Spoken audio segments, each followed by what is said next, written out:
नाही नाही, अनेक वेळेला यावेळा अजितदादा पवार, त्यानंतर सुनील तटकरे साहेब असतील, प्रफुल्ल पटेल, छगन भुजबळ साहेब किंवा पवार साहेब, सुप्रियाताई सुळे असतील, या सगळ्यांनी अनेक वेळा भारतीय जनता पक्ष जाण्याचा निर्णय यापूर्वी घेतलेलाच होता आणि त्यांच्यावर जावं युतीमध्ये, अशा प्रकारच्या अनेक वेळा चर्चा झालेल्या होत्या.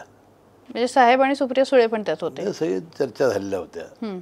आपल्याला आठवत असेल की जेव्हा 2 जुलै 2023ला आम्ही अजितदादा पवारांच्या नेतृत्वाखाली युतीला पाठिंबा देण्याचा निर्णय घेतला, तेव्हा 5 जुलैला आपण मुंबईमध्ये आम्ही मेळावा घेतला. तेव्हा अजितदादांनी स्पष्टपणानं 2014ला काय घडलं, 2017ला काय घडलं, त्यात कशा कशा चर्चा झाल्या आणि कशा पद्धतीनं नंतर त्यामध्ये निर्णय फिरवला गेला याची सगळी माहिती दिलेली आहे. म्हणून अजितदादांसोबत गेलात. पण अजूनही पवारांचा फोटो केबिनमध्ये आहे, अजूनही पवार मनात आहेत.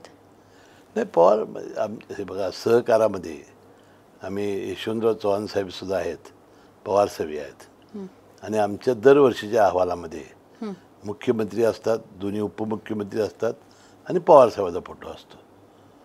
तर शेवटी पवार साहेब हे अनेक वर्ष या राज्याचं ते 4 वेळा मुख्यमंत्रीपद भूषवलेलं आहे.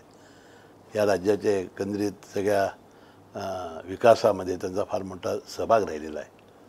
आता ठीक आहे, आम्ही काही कारणामुळं त्यांच्यापासून दूर गेलो असलो तर शेवटी मनात असतं आणि पक्का आहे. पक्का आहे. आणि त्याच्यानंतर कधी बोलणं वगैरे झालं पवार साहेबांशी? अनेक 2-3 वेळा त्यांची माझी भेटही झाली. बरं. नंतर आम्ही मंत्रिपदाची शपथ घेतल्यानंतर सुद्धा भेटायला गेलो. त्यानंतर एकदा विमानतळावर अचानकपणाने भेट झाली. बरं. बोलतात? साहेबांचा स्वभाव तसा नाही, ते बरोबर बोलतात, ते काय त्यांचं काही व्यवस्थित असतं त्यांचं.